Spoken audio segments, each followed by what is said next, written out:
When you serve a sentence in prison, it's said that you've paid your debt to society. But in many cases, society seems to demand more. For example, people who have been in prison are, on average, 10 times more likely to become homeless. In fact, the revolving door of prison increases those odds. If you've been incarcerated more than once, you're 13 times more likely to end up on the streets. And let's be honest, before the former inmate can deal with health issues, find a stable job, or learn new skills, they first have to find a place to live. Well, we pick them up. Sometimes it's in the middle of the night. They come in on a bus at the Amarillo bus station, and so our support staff, who is here 24 hours a day, will go pick them up early in the morning.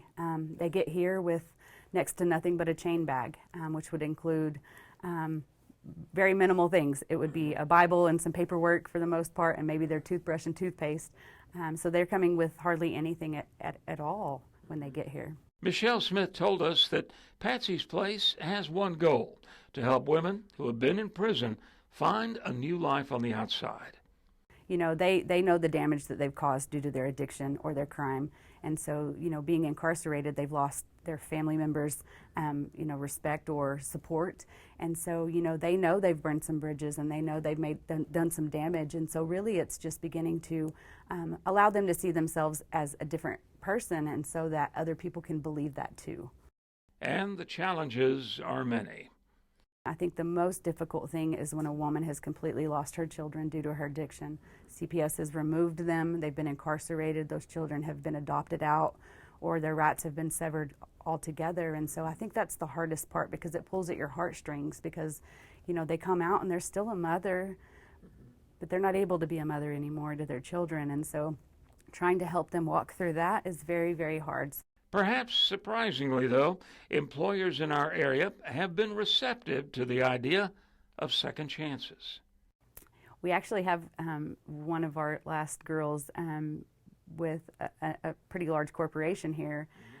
He wouldn't hire her specifically in a store, but he hired her in the commissary portion so that she could prepare the food for the store, but it's not necessarily working with money or something like that. But he gave her a shot, and so I can only hope that many employers or more employers would, endeavor to do the same.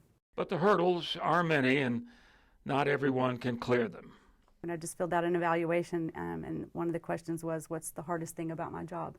And it will always be when a woman leaves, when I have to ask a woman to leave, because, you want so much for them, and that they have the potential to be so much better, but they've made some wrong choices. And so, as the director, you have to make some hard choices sometimes. And so that will always be the hardest thing for me, is to ask a woman to leave.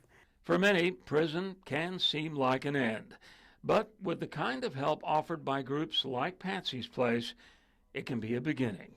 The alternative is returning to prison, or to simply disappear among the invisible.